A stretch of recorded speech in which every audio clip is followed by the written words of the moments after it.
Buenas tardes, jóvenes del quinto de secundaria del Divino Maestro. Los docentes de Ciencia y Tecnología hemos elaborado el siguiente documento denominado Comprobamos las propiedades de la luz. Situación significativa. La refracción es el cambio de dirección que experimenta una onda al pasar de un medio material a otro. Solo se produce si la onda incide oblicuamente sobre la superficie de separación de los dos medios, y si estos tienen índices de refracción distintos. La refracción se origina en el cambio de velocidad de la propagación de la onda. Un ejemplo de este fenómeno se ve cuando se sumerge, como se ve en la foto, un lápiz en un vaso de agua o con agua. El lápiz parece quebrado. También se produce refracción cuando la luz atraviesa capas de aire a distinta temperatura, de la que depende el índice de refracción. Los espejismos son producidos por un caso extremo de refracción denominado reflexión total. Aunque el fenómeno de refracción se observa frecuentemente en ondas electromagnéticas como la luz, el concepto es aplicable a cualquier tipo de onda. Frente a esta situación nos preguntamos, ¿de qué trata la lectura? ¿Por qué se produce la refracción en la naturaleza y qué otros fenómenos físicos presenta la luz?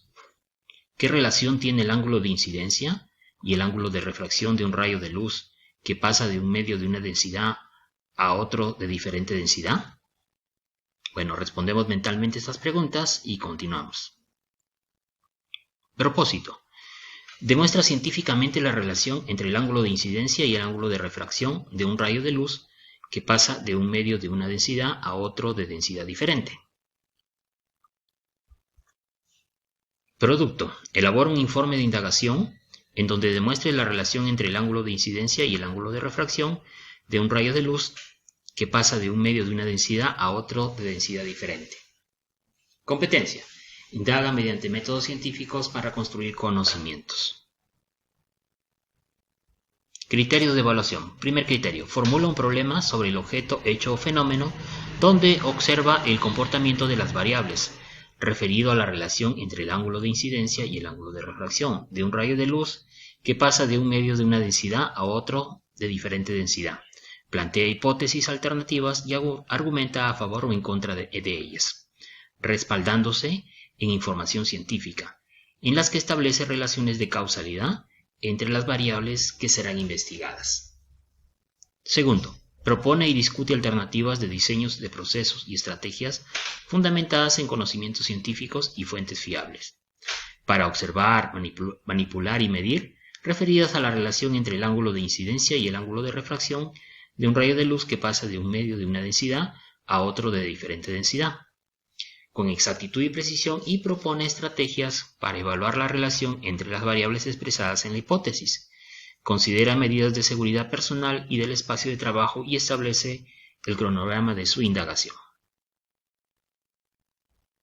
Tercero, obtiene, organiza y representa de diversas formas datos cualitativos, cuantitativos fiables a partir de la manipulación y observación sistemática de las variables dependiente e independiente y el control de las variables intervinientes, referido a la relación entre el ángulo de incidencia y el ángulo de refracción de un rayo de luz, que pasa de un medio de una densidad a otro de diferente densidad. Hace mediciones repetidas de las variables que le permite evidenciar relaciones de causalidad o correlación y ajustes en la técnica para asegurar la precisión de los datos. Considera las medidas de seguridad personal y del lugar de trabajo. Cuarto, interpreta relaciones entre las variables referido a la relación entre el ángulo de incidencia y el ángulo de refracción de un rayo de luz que pasa de un medio de una densidad a otro de diferente densidad, a partir de los datos obtenidos y de la interpretación de las medidas de tendencia central, dispersión, el error y la confiabilidad de dichos datos. Predice el comportamiento de las variables a partir de sus observaciones, la extrapolación de los datos y elabora conclusiones comparándolos con las teorías científicas. Quinto, explica el fundamento, procedimiento y producto de la indagación y además sustenta sus conclusiones utilizando conocimiento científico, destacando el grado en que los resultados satisfacen la pregunta de indagación y la posibilidad de aplicarlas a otros contextos referido a la relación entre el ángulo de incidencia y el ángulo de refracción de un rayo de luz que pasa de un medio de una densidad a otro de diferente densidad. Explica la fiabilidad de los métodos y las interpretaciones de los resultados de su indagación, las causas de posibles errores en los resultados y propone mejoras a realizar. Bueno, comenzamos ahora con el desarrollo. La luz. La luz es una onda de tipo transversal, recuerda que también es una onda electromagnética, que se puede propagar en el vacío, donde alcanza un valor de una velocidad máxima de 3 por 10 elevada a la 8 metros por segundo, o si deseas 300.000 kilómetros por segundo. En otros medios diferentes al vacío, el valor de la velocidad de la luz es siempre menor. En el agua la velocidad, por ejemplo, de la luz es de 225.000 kilómetros por segundo y en el vidrio es de 200.000 kilómetros por segundo. Entonces vemos que puede variar la velocidad de la luz en un medio físico. Recuerda que la luz no necesita de un medio para propagarse, ¿no? Es una onda electromagnética. Por eso es que llegan los rayos del sol, en este caso los rayos luminosos, hacia la Tierra, viajando por el vacío. ¿Cómo nosotros vemos? Durante mucho tiempo se pensó que los cuerpos emitían partículas que llegaban a nuestros ojos. Más tarde se estableció que la luz era una onda de características diferentes a las del sonido, ya que se podía propagar en el vacío. Por eso llegaba a nosotros la luz del sol. En la segunda mitad del siglo XIX, Maxwell estableció que la luz era una radiación de naturaleza electromagnética, y así la consideramos nosotros, aunque en el siglo XX la mecánica cuántica demostró que la luz tiene doble comportamiento, se comporta tanto como onda y a veces como partículas. La luz es una onda transversal, puesto que las oscilaciones eléctricas y magnéticas de la onda se producen en dirección perpendicular a la dirección de propagación de la perturbación. Las ondas electromagnéticas, recuerda, se propagan en el vacío. ¿Ya? Entonces, gracias a la luz, por ejemplo, tenemos acá un foquito que emite luz, choca en la superficie de un objeto y esa luz reflejada llega hasta nuestros ojos. ¿Ya? La luz nos permite ver. Vemos los objetos porque reflejan una parte de la luz que les llega y luego esta luz va a llegar hasta nuestros ojos. Los medios que son atravesados por la luz y que permiten ver a través de ellos se denominan transparentes, como el aire, el agua o el vidrio, ¿no? Imagínense que acá tenemos el aire, es un medio transparente y nos permite ver los colores, ¿no? Estos lápices de colores. Los medios que dejan pasar solo parte de la luz reciben el nombre de translúcidos, ¿no? Por ejemplo, el papel cebolla, el vidrio esmeriado. Acá tenemos un vidrio esmeriado y nos permite ver en parte, ¿no es cierto?, a esos lápices de colores. Los medios que no dejan pasar la luz se denominan opacos, como la madera, el metal. El agua a más de 100 metros de profundidad ya no deja pasar la luz, ¿no? Entonces, acá tenemos una tarjeta o cartulina de color oscuro y no nos permite ver, ¿no es cierto?, la totalidad de los lápices de colores porque es un medio opaco. Propagación de la luz. La radiación electromagnética que emite un foco, por ejemplo, la luz que nos da un foquito, ¿no? Fuera de que es una onda electromagnética, es una onda de tipo transversal, también es una onda tridimensional, es decir, sus ondas se propagan en las 3 direcciones en el espacio. Para estudiar sus efectos, resulta más sencillo utilizar líneas perpendiculares a la onda que indican la dirección de propagación. Es lo que denominamos un rayo. Acá tenemos un rayo luminoso, ¿no? Y tenemos la propagación de la luz, ¿no es cierto?, en el vacío, por ejemplo, ¿ya? ¿No? Y acá tenemos ondas transversales, ¿ya? Recuerda que acá tenemos prácticamente que están en los 3, es tridimensional, ¿no? En el eje X, Y y Z, ¿no? Por ejemplo, en 2 ejes tenemos el campo eléctrico y en los otros 2 ejes tenemos un campo magnético.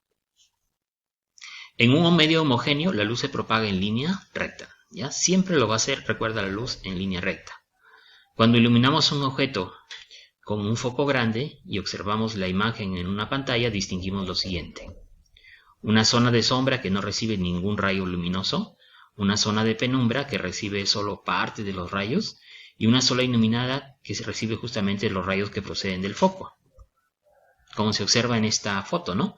Acá tenemos un foco de luz, acá tenemos un objeto y acá tenemos una cartulina blanca. Vemos una zona que no recibe nada de luz, es la zona de sombra. Luego otra zona que recibe parte de la luz, zona de penumbra, y otra parte que sí recibe la luz totalmente, ¿no? Esa es la zona iluminada. Ya recuerda que la luz siempre se propaga en línea recta. Los eclipses, ¿no? Es una aplicación prácticamente lo que acabamos de explicar. ¿A qué le llamamos eclipse de sol? Cuando la luna se ubica entre el sol y nuestro planeta, la Tierra, hay zonas de la Tierra que están en total sombra, ¿no? En oscuridad, ¿no? Cuando existe ese eclipse de sol. Como también, lógicamente, hay otras zonas que están en penumbra, como se observa acá. Estas zonas están en penumbra. ¿Qué significa? Que se ve un eclipse parcial. En el caso del eclipse de luna, es cuando la Tierra se pone entre el sol y la luna, ¿ya? Haciendo que la luna, lógicamente, se vaya a oscurecer. Se eclipsa, ¿no? Por eso se llama eclipse de luna. Cuando la Tierra se coloca entre el sol y la luna, esta puede estar en zona de sombra, la luna, como en este caso de acá. O si la luna estuviera en el caso de zona de penumbra, entonces no se va a oscurecer totalmente, pero sí, lógicamente, queda eclipsada una gran parte de la luna, ¿no? Y se va a ver oscurecida. Propiedades de la luz. En su viaje a nuestros ojos, la luz es afectada por varios fenómenos que alteran la forma como llega a nosotros. Esos fenómenos luminosos pueden ser la reflexión y la refracción, la dispersión, la absorción, la interferencia y la difracción, ¿ya? Entonces, estos son fenómenos físicos de la luz, ¿no? En función de sus propiedades. Por ejemplo, acá tenemos un río, miren, que está el agua calmada, ¿no? Seguramente habrás visto también el reflejo de repente en el agua del cielo, ¿no? ¿Ya? En muchos lagos y lagunas altoandinas del Amazonas, el paisaje se ve reflejado en la superficie del agua. Este reflejo es causado por el fenómeno de reflexión de la luz, como si fuera un espejo. Entonces comenzamos con esa primera propiedad, la reflexión de la luz.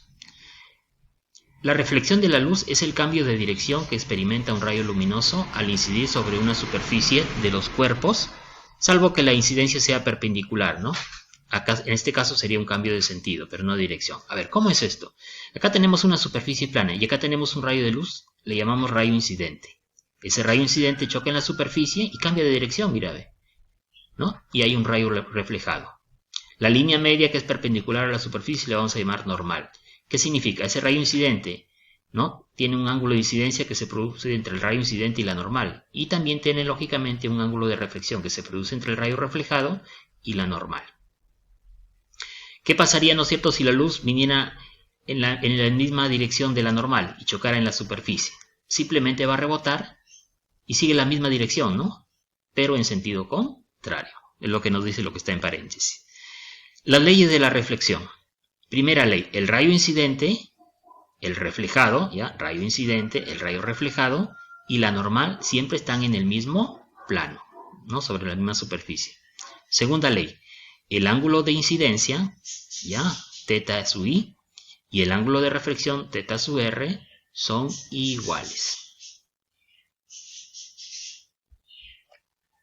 La refracción de la luz, ¿no? Seguramente habrás visto que cuando tienes un lavador con agua y de repente pones tus manos apoyadas en el agua, da la apariencia de que tus manos o tus brazos se hubieran achicado, ¿no? Se hubieran hecho más pequeños. Justamente ahí está sucediendo el fenómeno de refracción. La refracción de la luz es el cambio de dirección que experimenta un rayo luminoso al pasar de un medio a otro. Salvo en incidencia perpendicular, es una excepción, ¿no? En donde no hay cambio en la dirección de la propagación. Aunque sí varía la velocidad de la luz cuando ingresa de un medio a otro medio. ¿A qué se debe la reflexión? Al cambio de la velocidad de la propagación que sufre la luz al pasar justamente de un medio a otro, ¿no? Por ejemplo, en el aire la luz viaja más rápido que en el vidrio, o sea, hay un cambio de velocidad del pasar del aire hacia el vidrio. Ahora se puede comprender por qué la luz blanca se descompone al pasar a través de un prisma, justamente por el fenómeno de refracción también, ya lo vamos a explicar. Todas las radiaciones elementales que forman la luz blanca se propagan a la misma velocidad en el aire. Ya recuerda que la luz blanca tiene varios componentes, los 7 colores, ¿no?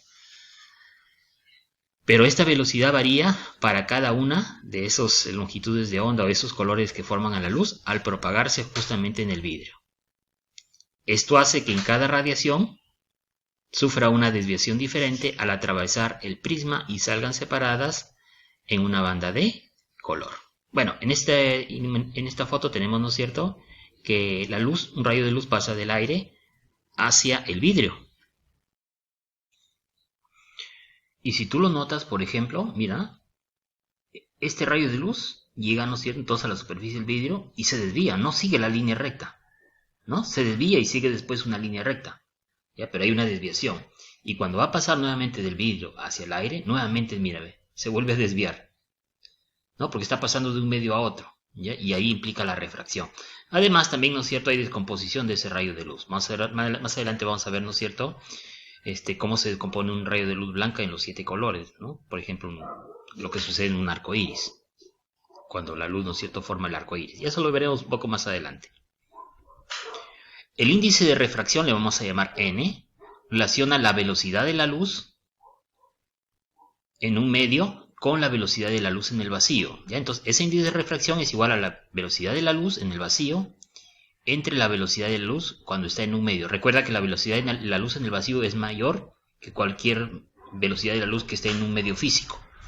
El índice de refracción N siempre va a ser mayor que 1, ¿ya? Entonces, eso es siempre mayor que 1. Si conocemos N para una sustancia, podemos determinar la velocidad de la luz en su medio, ¿ya? Entonces, si yo sé que la velocidad de la luz en el vacío es 3 por 10 a la 8 metros por segundo al cuadrado, y sé el valor de N, automáticamente voy a saber, ¿no es cierto?, la velocidad de la luz en ese medio físico.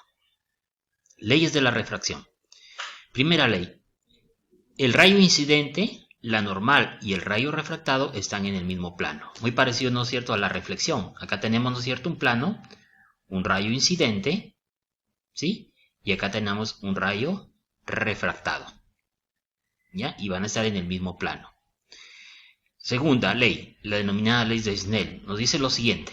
La relación entre el valor del ángulo incidente, ¿ya? Este es el ángulo incidente, ¿ya? Ese ángulo que se forma entre la normal y el rayo incidente, ese θ sub i, ¿ya? Es el ángulo incidente. Y el ángulo de refracción, que es prácticamente, ¿no es cierto?, este ángulo θ sub r le podemos llamar, ¿no? Bueno, acá le llaman θ sub t, sería, ¿no es cierto?, el ángulo que se forma entre el rayo refractado y la normal, ¿ya? Entonces, esa relación entre ese valor de ese ángulo incidente y el ángulo de refracción depende de los índices de refracción de los dos medios, vale decir, del medio donde llega el rayo incidente y el medio donde el rayo de luz se va a refractar, ¿ya? Entonces, ¿qué nos dice esta ley de Snell? Que el índice de refracción del primer medio, imagínate que este es el aire, es multiplicado por el seno de ese ángulo incidente, que es el de acá, va a ser igual al índice de refracción del medio donde el rayo de luz se va a refractar por el seno del ángulo refractado, ¿ya? Entonces, esto es la ley de Snell. El comportamiento de la luz cuando pasa de un medio a otro depende de los índices de refracción en ambos medios, ¿ya? Por ejemplo, acá tenemos, ¿no es cierto?, un rayo de luz que está pasando de un medio, llamémosle el medio A, ¿no? Y va a pasar a otro medio, el medio B. Cuando el índice de refracción del segundo medio es mayor, imaginemos que este de acá, miren, su índice de refracción sea mayor al primer medio, ¿ya? O sea, n sub 2 es mayor a n sub 1, el rayo de luz se acerca a la normal, ¿sí? ¿No lo ves? Mira acá, este ángulo de acá es mayor, este θ sub 1 es mayor que θ sub 2. ¿Por qué? Porque se está acercando a la normal.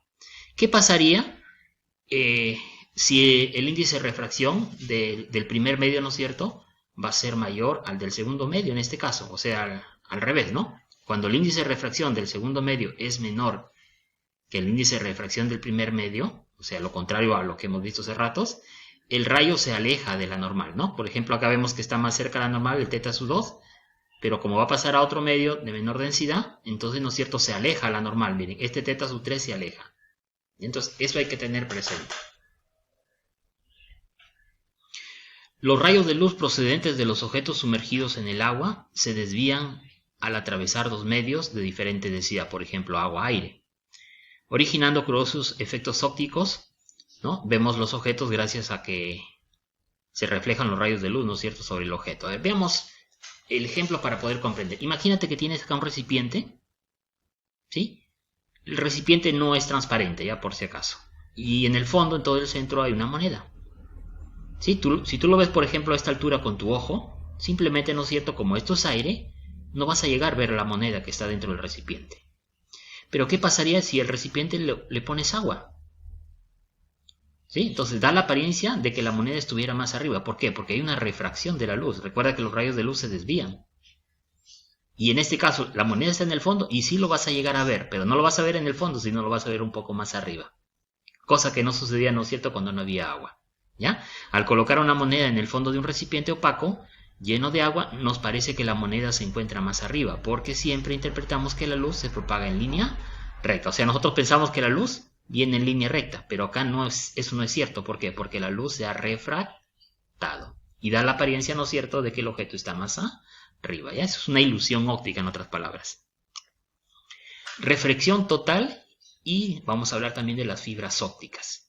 ¿Ya? Seguramente has escuchado de la fibra óptica, ¿no? Se emplea bastante para el cableado y produce, ¿no es cierto?, mayor transporte de datos, por ejemplo, en el caso del Internet. Cuando un rayo luminoso pasa de un medio transparente de mayor índice de refracción a otro de menor índice de refracción, se aleja de la normal, ¿no? Por ejemplo, este acá tiene mayor índice de refracción y este tiene menor índice de refracción. Entonces, este rayo, este segundo rayo rojo que está acá, ¿no es cierto?, se está alejando. A eso se refiere. Llegará un momento en que a un determinado ángulo de incidencia le corresponda uno de refracción de 90 grados. ¿Qué significa? Que este ángulo, ¿no es cierto?, imagínate que sea 45, va a seguir subiendo. Si este de acá, ¿no es cierto?, este ángulo de incidencia lo vamos aumentando, entonces el ángulo de refracción va aumentando más, hasta que llega a 90. Ahí dice 90 grados. En este caso, el rayo refractado saldrá rasante, ¿no? O sea, prácticamente a esta altura, ¿no?, a la horizontal. Rasante con la superficie de separación de ambos medios. Para un ángulo de incidencia mayor aún, el ángulo de refracción será mayor que 90. ¿Qué significa? Si esto de acá lo seguimos bajando y este acá estaba en 90, entonces simplemente su ángulo va a ser mayor a 90, ¿no? Mayor a 90. Y prácticamente ya no va a haber refracción. ¿Por qué? Porque el rayo va a quedar dentro de este medio que tiene mayor densidad. ¿Ya? En otras palabras, acá sucede un fenómeno de refracción, sino de reflexión total. ¿Ya? No escapa el rayo y se queda dentro de este medio. Ahí lo dice, para un ángulo de incidencia mayor aún, el ángulo de refracción será mayor de 90 grados. Y entonces, el rayo reflejado, reflexión total, ya no se va a refractar. Es decir, no pasa de un medio a otro y queda, ¿no es cierto?, solamente atrapado en un medio. Esto sucede justamente en las fibras ópticas, donde se produce reflexión total. ¿Ya? Y el rayo de luz queda dentro de la fibra óptica. La absorción de la luz. Cuando una onda, vamos a compararlo con ondas, ¿ya?, atraviesa un medio, una parte de la energía que lleva es absorbida por las partículas presentes en dicho medio. O sea, el medio absorbe, ¿no es cierto?, parte de esa onda y otra parte la va a emitir, ¿no? Así la onda va atenuándose a medida que se propaga. Mira el dibujito acá. Tenemos acá una onda incidente y va a pasar por un medio. Imagínate que este sea una luna de cristal. Entonces de acá va a salir otra onda, pero parte de la onda ya es absorbida y va a salir una onda más suave. A eso se refiere. Acá sucedió el fenómeno de absorción. Parte de la energía es absorbida por este medio. Por eso un haz de luz tendrá una intensidad menor cuando más nos alejamos de la fuente luminosa. Imagínate que estás en el campo, ¿no? Y estás a 10 metros de una casa donde hay un foco y lo ves la intensidad del foco, ¿no? Imagínate ahora que estás a 100 metros de distancia. Vas a ver que la intensidad de luz es menor. ¿Por qué? Porque estás a mayor distancia y va a haber aire y el aire va absorbiendo justamente parte de esa onda luminosa. A eso se refiere. Otros ejemplos de absorción son las ondas que se propagan por un estanque, para comprenderlo mejor, ¿ya? A medida que nos separamos del punto de partida de la onda, o sea, donde cayó una piedra y se comienzan a formar las ondas, las oscilaciones son menos visibles hasta que llegan a desaparecer, ¿no? O sea, conforme se va extendiendo la onda, se va haciendo cada vez menor. A menudo incluso antes de alcanzar el borde, ¿no es cierto?, de un estanque, ¿no? Porque va perdiendo su fuerza esa onda, la onda que va emergiendo. Se va haciendo más débil, porque parte de la onda está siendo absorbida, pues, en términos generales. La disminución de intensidad es proporcional a lo siguiente, ¿ya? Al espesor de la sustancia. Imagínate que en tu casa tienes lunas de vidrio por donde pasa la luz, ¿no? Si la luna de vidrio tiene un grosor de 2-3 milímetros, pasa toda la luz. Pero imagínate que el grosor de vidrio de repente son 20 centímetros, ¿no? Absorbe más luz y pasa menos luz. A eso se refiere. Espesor de la sustancia. También depende de la intensidad de la onda incidente. Mientras más fuerte sea la onda incidente, significa, ¿no es cierto?, que se va a transmitir más onda, ¿no? La onda que se va a formar va a ser mayor, ¿ya? Pero si es menor la onda incidente, se absorbe más y va a ser mucho menor la que se emite. También depende de las características del medio englobadas en una constante, le vamos a llamar A, que se llama el coeficiente de absorción, ¿ya? Este coeficiente de absorción A se define como la disminución relativa de la intensidad de la onda por unidad de longitud que recorre en el medio atravesado, ¿no? O sea, no es lo mismo, ¿no es cierto?, que se pase, por ejemplo, un rayo de luz a través de una luna de vidrio normal, que pase un rayo de luz a través de una luna de vidrio esmerilado, ¿no? El vidrio esmerilado absorbe más intensidad luminosa que una luna normal, ¿no? A eso se refiere. Ese es el coeficiente de absorción, ¿no? En metros a la -1 se mide en el sistema internacional, ¿no? Lo mismo sucedería, por ejemplo, cuando llegan los rayos del sol hacia el mar. En 1 metro de profundidad llega el 45% de la energía luminosa. Si ya estás a 10 metros de profundidad, solamente le llega un 10 al 15%, porque se ha absorbido gran cantidad, ¿no es cierto?, en esos 10 metros de profundidad. Y si nos vamos a 20 metros de profundidad, solamente se absorbe el 1%, perdón, solamente llega el 1% de la radiación luminosa. Entonces, acá estamos viendo el fenómeno de absorción. Por eso es que los fondos marinos son oscuros, no hay nada de luz. La difracción, este es otro fenómeno. Seguramente, cuando tú has estado en la noche y hay un foco encendido y de repente pones tu mano cerca de la pared, se forma tu sombra, ¿no? Y con los bordes bien definidos en la sombra. Pero ¿qué pasa si la mano lo vas alejando de la pared y lo acercas hacia la luz? Tu sombra se va haciendo más grande y se va deformando, porque ahí sucede el fenómeno de difracción de la luz. Este fenómeno hace que una onda sea capaz de sortear obstáculos, doblar, por ejemplo, el borde de la mano, esquinas, ¿no? Acá tenemos una onda incidente que va a pasar, por ejemplo, por un obstáculo donde hay un orificio y sale una onda emergente. Y acá va a suceder el fenómeno de difracción. Las ondas no son iguales, mira. La difracción permite el paso de la luz, ¿no?, a otra habitación a través de la puerta, por ejemplo, cuando está abierta, ¿no?, o a través de una ventana con una abertura. En efecto, cuando una onda llega a una esquina, dicha esquina actúa como si fuera un nuevo punto de partida de la onda, como se ve acá, ¿no? Nuevo punto de partida. O sea, acá no sale un rayo según el orificio que estuvo acá, sino se va extendiendo, miren. ¿Ya? De manera que esta no se va a cortar en ese punto, ¿no? O sea, no es que se detenga ahí, sino va a seguir aumentando, pero de hecho que se va difractando. Algo parecido ocurre cuando una onda atraviesa una rendija, como se observa en este dibujo. En el caso de la luz, también pueden darse fenómenos de difracción, pero en este caso las dimensiones del obstáculo o rendija tienen que ser muy pequeñas para que suceda justamente este fenómeno de difracción. A ver, analizamos. Si en el camino de las ondas difractadas se coloca una pantalla, se obtienen figuras de difracción, como se observa acá, mirad. Cuando la luz pasa por un orificio de forma circular y de tamaño adecuado, al proyectarse sobre una pantalla, no se obtiene un círculo nítido, a no ser que la pantalla esté muy cerca, como en este caso, ¿ya?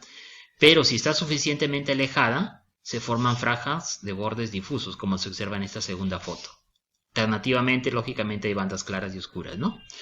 Bueno, y el otro ejemplo que estábamos viendo al comienzo, cuando la luz encuentra un obstáculo, la difracción se pone de manifiesto porque los bordes de la sombra que está proyectada por el objeto se van borrando, no son nítidos, se va borrando, ¿no?, conforme existe el fenómeno de difracción. La dispersión de la luz.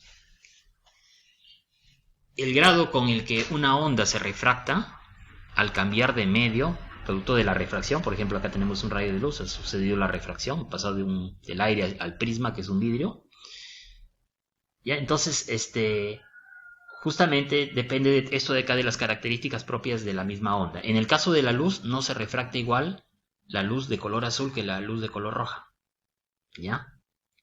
Cada una tiene un diferente índice de difracción, de dispersión en este caso. Así, cuando varias ondas viajan juntas y cambian de medio, las distintas ondas que forman pueden separarse, como ocurre cuando se forma el arco iris, ¿no? Vienen los rayos luminosos del sol, de color blanco, por ejemplo, y pasan por las gotitas de lluvia que están, ¿no es cierto?, en las nubes, y ahí comienzan, ¿no es cierto?, a pasar de un medio a otro y se difracta, pues, y aparece el arco iris, ¿no? Se descompone la luz blanca en sus colores, como se observa acá, mira, ¿no? Acá la dispersión dice, cuando la luz blanca, acá tenemos la luz blanca, atraviesa un prisma, se separan los colores, mira, sale una luz blanca acá, pero también se separan los colores. ¿Ya? Entonces la dispersión de la luz también es responsable, por ejemplo, de que el cielo de día sea de color azul, o también de que al amanecer y al atardecer adquiera unos tonos medios rojizos. El fenómeno por el cual la luz blanca se descompone en luces de distintos colores al atravesar un prisma se denomina dispersión cromática, ¿no? Ahí tenemos el arco iris. La luz blanca está formada por un conjunto de radiaciones. Cada una de ellas tiene una longitud de onda, denominada luz monocromática. La dispersión de la luz se produce porque su velocidad de propagación para un medio transparente que no sea el vacío es diferente para las distintas longitudes de onda que la conforman justamente esa luz blanca, siendo el índice de refracción del medio tanto mayor cuanto menor es la longitud de onda. Habrá en consecuencia un índice de refracción para cada uno de esos colores de la luz. Cuando un rayo de luz blanca atraviesa un prisma óptico, el ángulo de desviación de cada radiación entonces será diferente, ¿no? Acá tenemos, por ejemplo, entonces una luz blanca entra en un prisma de Newton y vemos, ¿no es cierto?, que se comienza a difractar, ¿no? Y forma los 7 colores del espectro, ¿no? El rojo, el naranja, el amarillo, verde, el azul, el añil y el violeta. Cada uno tiene su propia longitud de onda. Interferencias de la luz.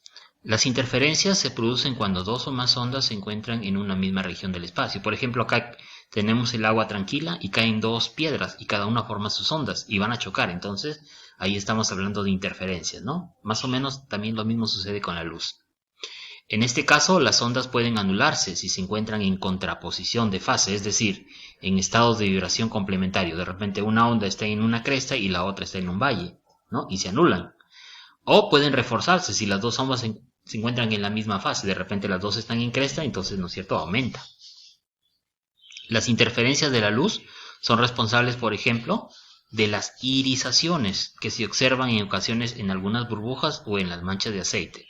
Seguramente cuando has lavado tu ropa y se forman burbujas, habrás visto que se forman colores, ¿sí? Esas son las irisaciones debido justamente a fenómenos de interferencia, ¿no? Ahí lo dice, miren. Las interferencias en burbujas de jabón, ¿ya? La luz que se refleja en la superficie interna de las burbujas interfiere con la que está en la misma longitud de onda que se refleja en la superficie externa, o sea, hay una interferencia. Para algunas longitudes de onda, en este caso de colores, ¿no?, las ondas se encuentran en fase de interferencia constructiva. Para otras longitudes de onda de otros colores, las ondas se encuentran en oposición de fase. Ahí se denomina una interferencia destructiva. Actividad. Actividad 1. Refracción con vaso y lápiz. Ya vamos a ver la refracción de la luz en un vaso y un lápiz, ¿no? Necesitamos 3 vasos transparentes, 3 lápices, agua y un chorro de aceite. Procedimiento. Vamos a introducir un lápiz en un vaso transparente que esté vacío. Va a decir que esté con aire nada más. Y vamos a observar qué es lo que sucede, ¿no? Vamos a echar agua en otro vaso con el lápiz y vamos a observar qué le sucede ahora hacia el lápiz desde el punto de vista óptico. Y después vamos a añadir en otro vaso un lápiz con agua y una capita de aceite aproximadamente de 1 centímetro de espesor y vamos a observar qué es lo que sucede, ¿ya? Recuerda que acá estamos viendo justamente ese fenómeno de refracción. Actividad 2, ¿ya? Que es complemento del anterior, sino que lo vamos a hacer un experimento de manera simulada, ¿ya? Vamos a simular la refracción de un rayo luminoso. Para esto necesitamos ingresar a la siguiente dirección electrónica que se te pone acá, ¿no? Porque es un simulador. Vamos a dar clic donde nos salga en esa página de más herramientas, ahí damos un clic. Aparecerá una nueva pantalla muy parecida a la que está acá y ahí vamos a activar los siguientes parámetros. Un rayo de una longitud de onda de 650 nanómetros, ¿ya? Que sea un rayo normal como está acá, ¿ya? Que también esté activado, ¿no es cierto?, la pestaña de ángulo, ¿ya? Que el rayo que ingresa tiene que ser, ¿no es cierto?, en el aire primero y de ahí va a pasar justamente al vidrio, que sería la segunda medio físico que está acá, ¿ya? Cada uno tiene su propio índice de refracción. Nótese que algunos parámetros cuando tú ingreses a esta página ya van a estar dados, ya, o sea, no hay mucha preocupación, ¿no es cierto?